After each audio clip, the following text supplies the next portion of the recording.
When one of my loved ones was hospitalized during the height of the COVID pandemic, I was understandably frantic. But in the back of my mind, I wasn't just frightened by the unknowns in the healthcare journey. I was worried sick about the unknowns of the associated healthcare costs.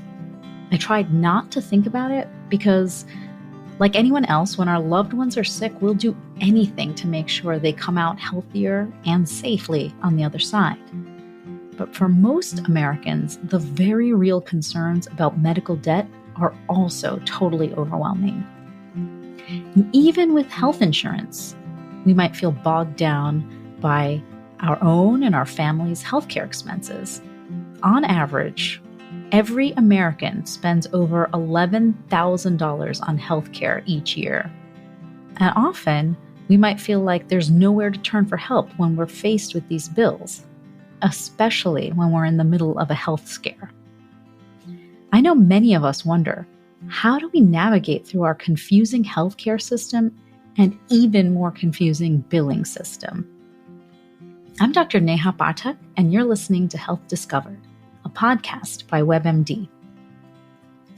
Many of us don't even think to question the cost of the healthcare services that we use. We take our bills at face value. We accept that the healthcare system is just expensive. But little do we know, some of these healthcare costs come from issues with our insurance companies. For example, one person's bill may be wildly different from somebody else's for basically the same services, but also from unneeded treatments and other wasteful spending. Investigative journalist and published author Marshall Allen has spent over 15 years documenting how healthcare systems prey on Americans. He's made it his goal to help people stay informed about their healthcare expenses. He's here today to explain how we can all avoid these healthcare spending traps. I've spent 16 years as an investigative journalist doing stories about the healthcare system. And I've always done all of my journalism from the point of view of the patient, who has to navigate the healthcare system and then encounters, unfortunately, a lot of high cost and also patient safety and quality of care issues. So that's what I have spent the majority, almost exclusively of my journalism career doing, is documenting the challenges that Americans face navigating the healthcare system. And I had some ideas for a book coming out of some series of stories I did for ProPublica. I spent a year, 2017, writing about wasted healthcare spending. I mean, the estimates now are that we are wasting as much as $800 billion, maybe even $1 trillion a year. About a fourth of what we spend is wasted on things like high prices, administrative bloat, the complicated way we pay claims, overtreatment, fraud. So there's all these wasteful ways that our healthcare system is taking our money and blowing it, and then demanding that we keep paying more and more.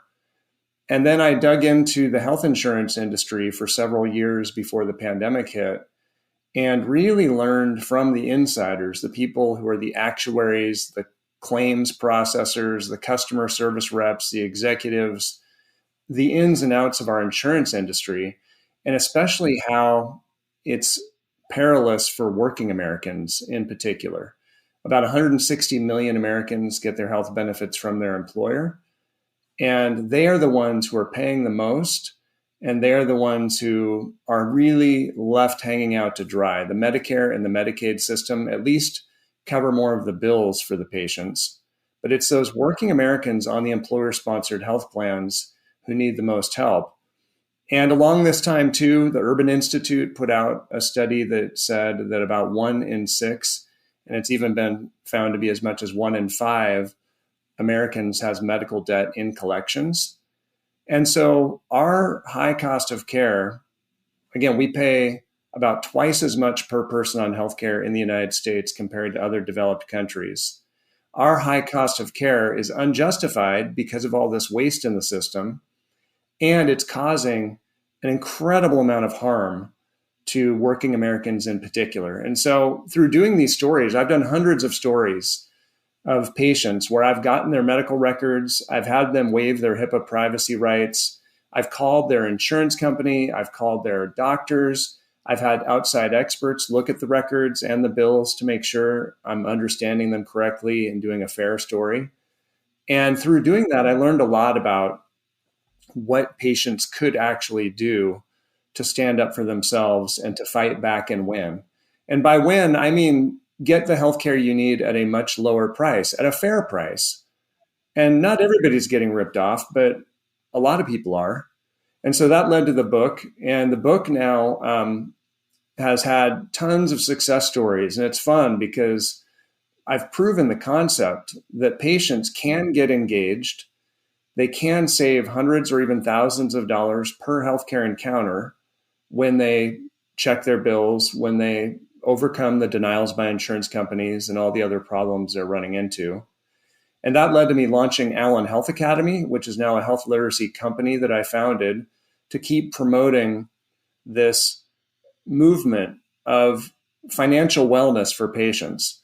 And then I also launched a series of health literacy videos that are based on the book that I call the Never Pay Pathway.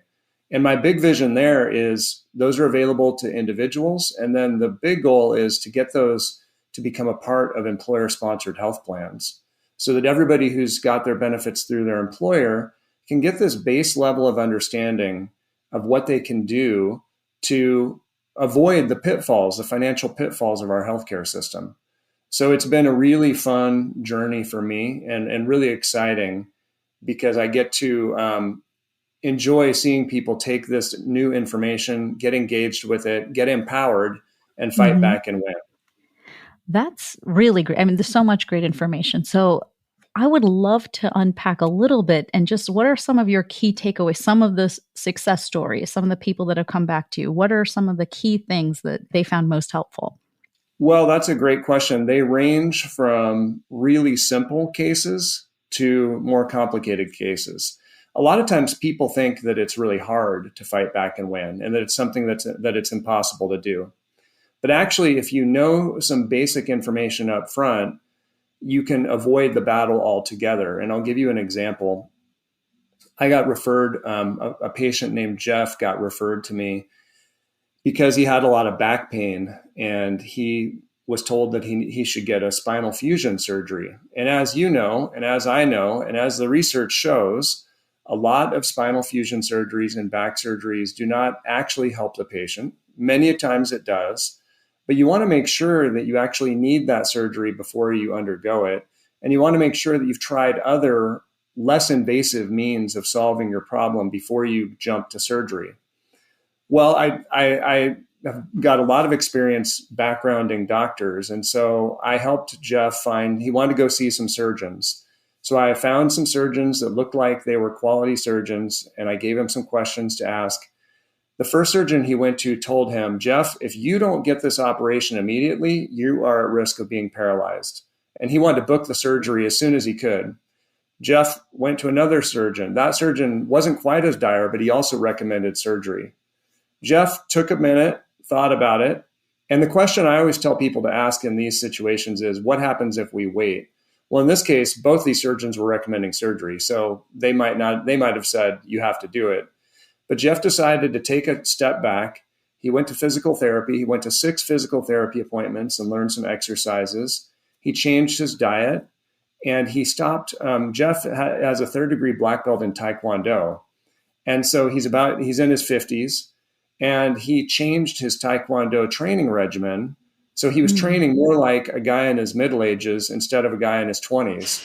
And lo and behold, his back pain went away.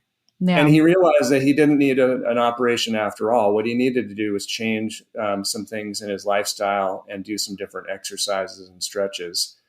And now he just shakes his head thinking about what would have happened if he would have had that operation. I mean, obviously it would have been a huge expense because whether you need it or not, you're going to get the bill for the healthcare that you undergo, but also the complications. You know, there are a lot of complications with back surgery. And so by avoiding that operation, he actually saved himself a possible problem and a big expense. Another just easy one in the book and in my videos, I talk about upcoding a lot. And upcoding is, when a patient goes to the doctor creates medical records based on the visit. And I actually think in most cases, those medical records are quite accurate because that doctor's license they're held accountable for accurate record keeping. So I don't think the real problem here is the doctors. But then what happens next is those medical records get sent to the billing department. And billing departments, in many cases, have been trained by consultants to juice the billing codes. The billing codes are the lexicon of codes that's used to translate the billing code into the claim that gets sent to the insurance company. Now, let's say it's an emergency room visit, like it was for this young mom in Texas, a woman named Jenny Sisson. Her daughter went to the emergency room with appendicitis. She actually ended up getting transferred to a different hospital because she was going to a rural hospital and they weren't able to do the surgery there. But they coded it as a level 5 emergency room visit. Now, emergency room visits can be coded from level 1, which is the simplest case, to a level 5, which is the most complicated. A child with appendicitis is a quite common medical diagnosis. It does not require a lot of complicated decision making. A level 5 emergency room code, you can just Google it. You can easily look it up. And that's why patients need to get an itemized medical bill that has the billing codes. That's the first step you want to do when you get a billing code. So Jenny took the advice in my book and she got that itemized bill. She saw there was a level 5 emergency room code. She looked it up online. She saw that code did not accurately describe the services her daughter received.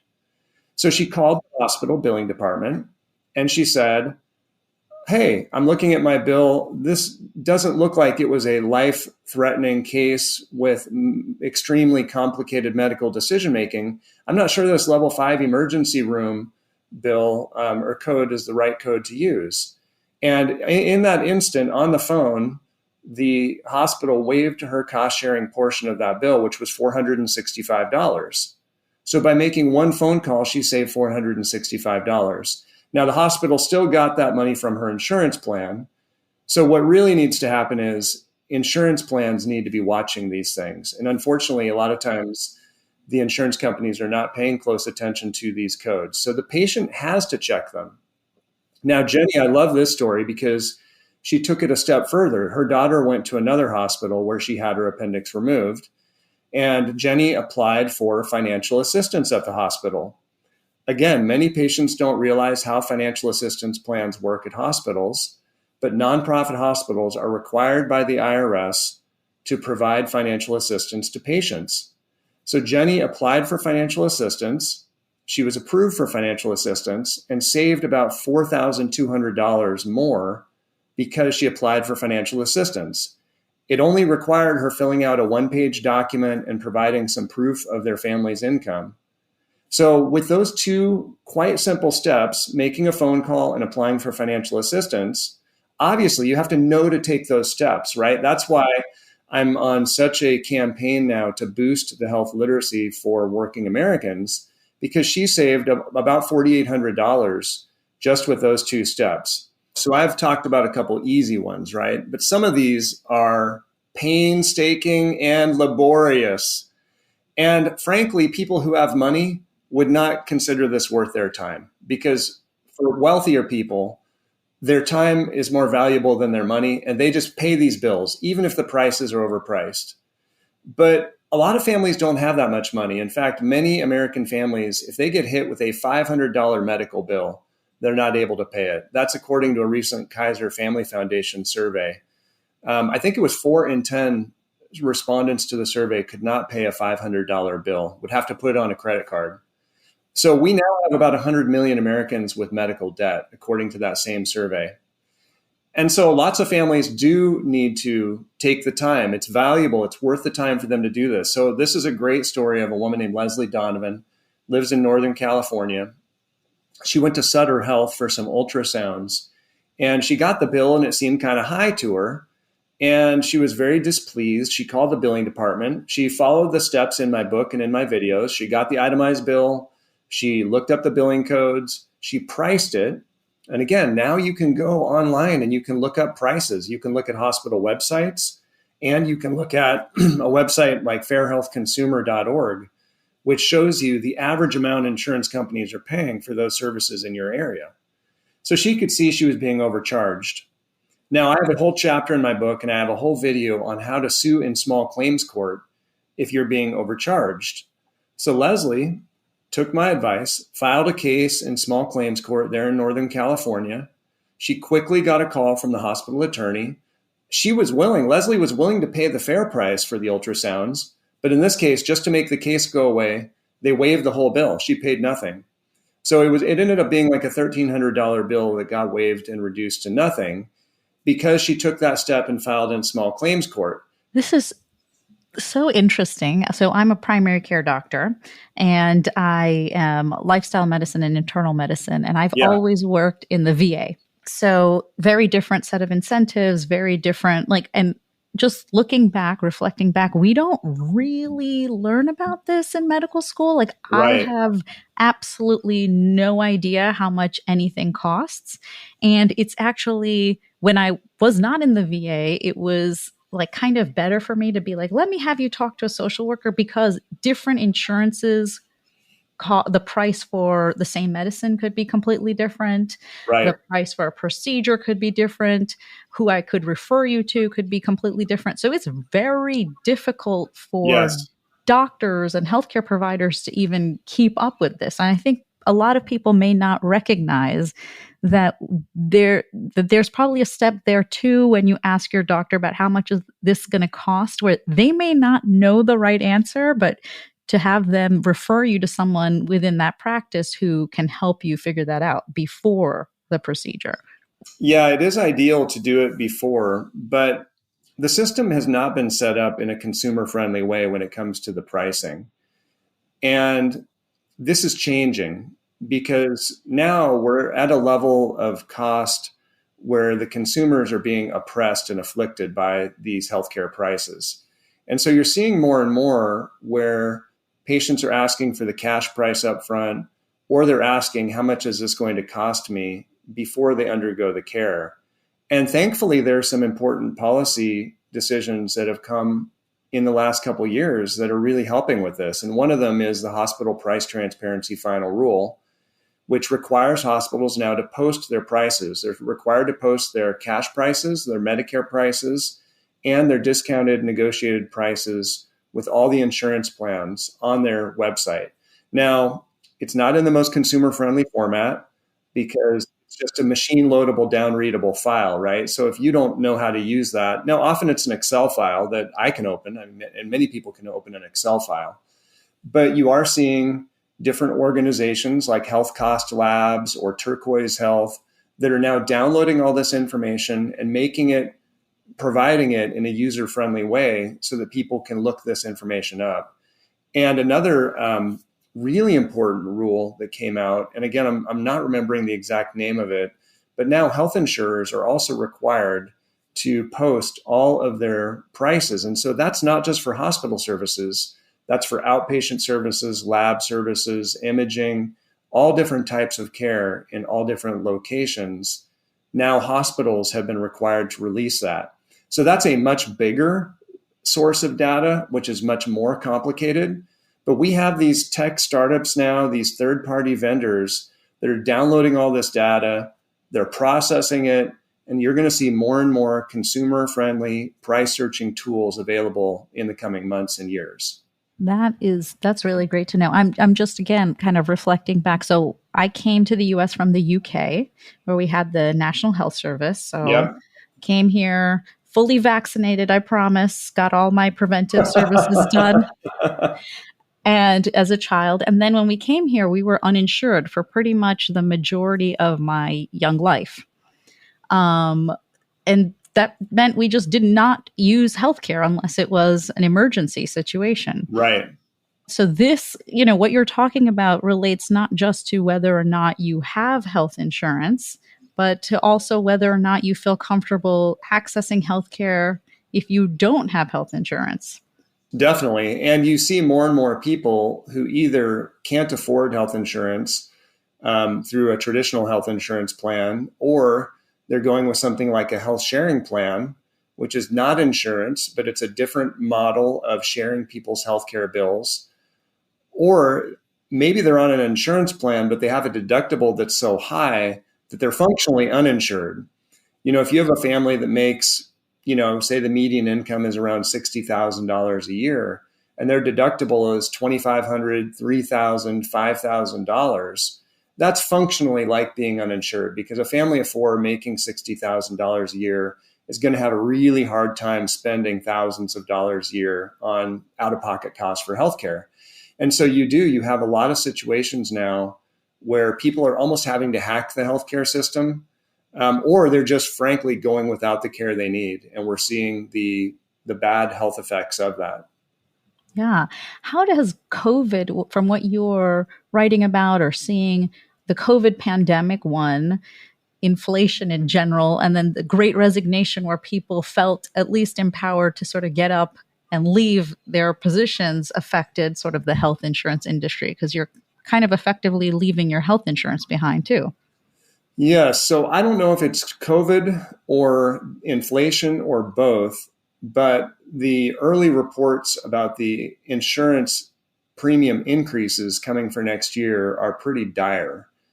And so we're hearing reports of 10%, 20% increases, even higher in some cases. So the pain is going to continue for working Americans until employers and working Americans work together to stop this and actually say, no, I'm the one paying the bill. I'm insisting that you give me a fair price. This affliction is going to continue, and I'm afraid it's just going to get worse. Well, so what can employers do? They seem like a bigger David in this than, than the David of the employee. How can they sort of, what role do they have? This might be the most exciting and optimistic part of my book and what's happening right now. You are seeing employers, even small employers, as small as 50 employees or sometimes even less, changing to a self-funded arrangement where they're not going through traditional fully insured plans. They're self-funding, which just means they're controlling their costs. They have access to their data. They're working with smart advisors who are helping them design benefit plans that are breaking away from the traditional big box insurance plans. So they can analyze their data, and they can also help engage their employees in a smarter way about the way they engage the healthcare system. So one example is direct primary care. A lot of employers are providing direct primary care, which just means you have a single primary care doctor or a team of doctors with the same practice that's devoted to caring for the employees that work with one organization. And so it's usually a per month fee for unlimited primary care. And those doctors have much better access to reasonable cost imaging, reasonable costs for lab tests, because they're not running it through a big hospital system or another big kind of entity that's actually overcharging for these services. You also see more direct contracting. So an employer might team up with a orthopedic practice and negotiate a fair price for the orthopedic group and for the employer for hip and knee replacements or some other common type of operation.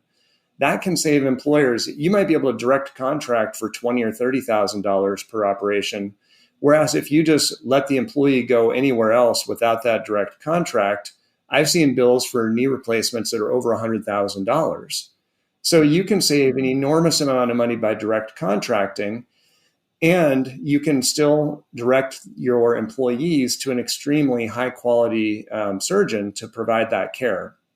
So you're seeing more flexibility now with hospitals, ambulatory surgical centers, doctors, other medical clinicians who are willing to engage in this alternative type of contracting arrangement, because for them, it eliminates the hassle of dealing with the insurance companies. The insurance companies deny a lot of claims, and so the medical community is also being afflicted by this. So they end up being good partners for the employers. Yeah, I'm glad you also mentioned the high quality piece of that, because I think a lot of people fear lack of choice. So if your employer is contracting directly with this doctor, or this is the group of doctors that you can go to, I think that there is some concern among a lot of people that it's like, well, I should be able to choose exactly who my provider is. So can you talk a little bit about that? Yeah, so it's actually, they handle this, I think, in a really clever and fair way. They will tell the employee, for example, there's a union health plan in New York City that has done direct contracting for pregnancy and childbirth with facilities in New York City. And so what they tell the employee is, you don't have to go to this particular facility. You don't have to go with this doctor. You're still free to go to the doctor in the hospital that you want to go to. But if you go to this one that we're recommending, we will waive all your cost sharing. We will waive your deductible. We will waive your coinsurance. So you'll pay nothing for your childbirth. Or if you want to go to the one of your choice, you will have to pay otherwise what the plan says you'll have to pay. So you'll have to pay your deductible. You'll have to pay your coinsurance. And in the case of this union plan in New York City, the service is so great because they have accountability and they have a relationship between the hospital, the doctor, and the employer who's paying the bill, or the union health plan that's paying the bill. And so you're getting like a concierge style experience with great follow-up, great prenatal appointments, because they're actually engaged and there's a relationship there and there's accountability there and they're tracking the outcomes. They're watching how things go. And so everybody is winning together with that type of a relationship. But the way they handle that choice for the employee, I think, is actually very fair and also clever, by waiving the cost sharing if you go toward the direct contract, and then having to pay the cost sharing if you don't. Well, that's really interesting. I think because, it gets back to a point you made earlier too, where I think sometimes on the patient side, and this is speaking as a patient, as the daughter of a Medicare patient, is that when you go to the doctor and the doctor says, you can try, you have back pain, try weight loss, try changing your diet, or I can give you this pill or this surgery, which may, completely remove your pain. People sometimes themselves self-select for the more expensive service. They definitely do. And that's where I think there are some really interesting cultural things going on here in the United States with the way it is a reflection of who we are as Americans. And this is part of, as I am on this health literacy push, it's one of the big things that's hard to change. We're talking about needing to change the behavior of American patients so that they are doing things that are more evidence-based. Because in the United States, we sort of want to indulge ourselves. This is a stereotype, right, of Americans, but we want to have the freedom to indulge ourselves, to eat what we want to eat, not exercise, indulge in the ways we want to indulge. And then we think if we go to the doctor or the hospital, that doing more is necessarily the better solution. We want kind of that quick, easy fix. Or on the side of the billing, we've been conditioned to just trust and wish that this would all go away and we wouldn't have to engage with it. And so my book and my videos really are assuming that the American healthcare consumer or patient needs to engage better with the way they navigate the system, with the way they take care of themselves. Mm-hmm. And I think my hope here, at least on the billing side and on the navigating the system side, is that no one's ever shown them how to do it. So this is something new that's being introduced. Okay, I'm going to show you how price variation works in healthcare. Did you know that let's say you need to get a knee replacement, did you know that there's not a correlation? Studies have not shown a correlation between the cost of the care you receive and the quality of the care you receive.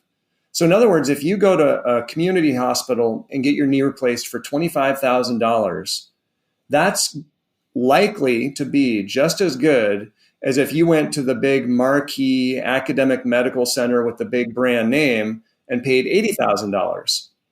And here's why you need to care, because even if you've met your deductible for that year, that money that's being spent by your employer, that's your compensation. And so American workers are not thinking about it, but their compensation is being used to pay all these benefits, and it's being wasted and blown by all these overcharges and unnecessary treatment.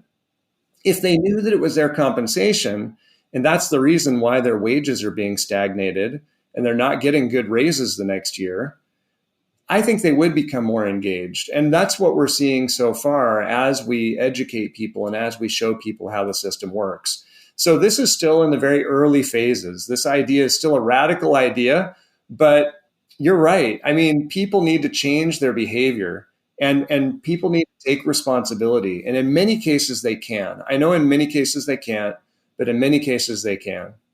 To that point, again, I think people get very frustrated, and doctors certainly get very frustrated when we have to do prior authorization. So this was a big, horrible word when I was, not in VA. In VA, we had a formulary, and we had very clear sort of evidence-based guidance around, let's start here because the evidence shows that this medicine is just as good as brand X, and let's try that. And so it's medication plus time plus lifestyle. That's sort of the formula that's, probably the most evidence-based. And in the outside world, it's not, there is a very, very real frustrating piece to prior authorization. But then there's some situations where it sort of makes sense because we do want people to go through certain steps in certain situations. So can you talk about that, and why should I not just throw up my hands and feel like it's hopeless when I have to fill out a prior authorization form? What can we do? Well, I don't think anybody, it would be difficult to convince a doctor that prior authorization is not hopeless, because it is a difficult situation. And as I've talked to people about prior authorization, what I found is they should be able to greenlight doctors who have shown a practice of doing the right thing consistently. They have the data, they have the ability to do that, but by treating every doctor or every clinician the same, you end up penalizing all the doctors who do take the less invasive approach before they go to the most extreme and most expensive approach. And what tends to happen is those good doctors who do it the right way are still forced to go through this timely, costly. I mean, we're talking about hours per week that doctors end up spending on prior authorization, where they have to get something approved. And in the end, they do get it approved. But to a certain extent, many of these doctors could be greenlighted because they've been shown to practice in a way that's evidence-based and is reasonable all along the way. So this prior authorization process, as I've talked to lots of experts about it, is really wasting a lot of time for a lot of doctors. Now, there are certainly cases and examples where overtreatment is a definite problem. It's a massive problem. And prior authorization might prevent some overtreatment. So it's not that it's completely without justification. It's just that when you make everybody do the same thing every time, it creates real problems. You also see cases for patients where, in some cases, patients only do well on a certain medication. But if they have the fail first mindset, and let's say you switch insurance plans from one year to the next, I've heard of cases where patients have had to fail first again and again on the same medications that they've already shown not to be effective for them. That's dangerous for patients. That's patients not getting the medication they need. And so this process of prior authorization can often turn into insurance companies practicing medicine instead of the doctors practicing medicine. And it's an incredible burden for the patients and very frustrating for the patients. The good news is that eventually, in most cases, from what I've seen, the good guy ends up winning. You're able to get the care approved, but only after you have spent an extreme amount of time and effort, exhausting time and effort, to get the care approved. That's not good. That's causing moral injury to those doctors who have to go through that process. And the same is happening to those patients. The way you've explained it is completely accurate. And my husband is a doctor not in the VA system. And I think that is one of the key pieces that just is incredibly stressful for him, where he's sort of like, I've worked through this with my patient. This might be a new insurance for my patient. I've already gone through this. I've documented it. I cannot spend hours and hours trying to convince this bloated additional system of what needs to happen. So that is very true. That's what's making more doctors open to these direct contracting relationships where they have a relationship, they have a protocol, it's understood. And so you don't have to have a fight every time the patient, the doctor recommends this particular procedure or test or drug. You don't have to have a fight about it every time if you've already had this direct contracting relationship put in place and the doctor gets paid on the spot. Because another big problem for doctors and hospitals is getting paid by insurance companies after they've provided the care. You look at the rejection rates on claims. I've seen 10, 20, 30% rejection rates on claims. Now, I know maybe the claims are not filled out correctly, but it's hard to believe that they're not filled out correctly that amount of the time. Now, I haven't done a deep dive investigating that whole process, but I'm amazed when I see the rejection rates for certain insurance companies on medical claims that get submitted. And so that helps you understand why those hospitals and doctors would be open to a direct contracting type of relationship. Yeah, I think that, we're definitely in a situation untenable at this point, and for many years, and some flattening of this sort of bloated infrastructure. It just won't make sense otherwise. We have so many healthcare providers, nurses, so many people just leaving medicine altogether because it's like, as you said, it induces moral injury for a lot of people. It's not conducive to why we went into medicine, which is to do no harm and to help people. Right. And I think especially during COVID, a lot of health professionals saw how hard it was to provide care for their own families in these systems. So I think all of that together, hopefully with the work that you're doing to educate people about why we don't want a pill for every ill mentality, but then how do we navigate the health system to get what we need in a high quality way is so key. Well, I do have great hope. I know it's sort of a silver lining to a big cloud, but I do have great hope that when employers and employees understand the challenge that's ahead of them, but then team up with really smart advisors to redesign their health benefits, they can provide much, much better healthcare benefits at a much, much lower price for the employer and the employees. So it is possible. The concept has been proven enough times that employers and working Americans can get much better benefits at a much lower price. They just can't do it by going through the exact same process that everybody traditionally has been going through for the last couple of decades. But to me, there is a massive disruption coming to our healthcare industry. I think all of the ingredients are there, or several key ingredients are there, and it's already been solved. And so you're seeing the solutions getting more and more attention. And I mean, another sign, just look at the interest in my book and in my health literacy videos. I mean, when you talk to people about healthcare, their eyes tend to glaze over. They don't get engaged. And I know this as an author and as a writer. Most stories I write, people really don't care about. They don't read it. You go to a cocktail party, you start talking about your article, you can tell people are bored so fast that you just have to change the subject. But when I start telling people what I'm doing with Never Pay the First Bill or the Never Pay Pathway videos, they are immediately engaged. And not only that, they are so fired up because everybody has a story. They have a story of themselves, or they have a story of someone they love and care about who's been overcharged, overpriced. Mm-hmm. And so people are very animated. They're very agitated. They're looking for solutions right now.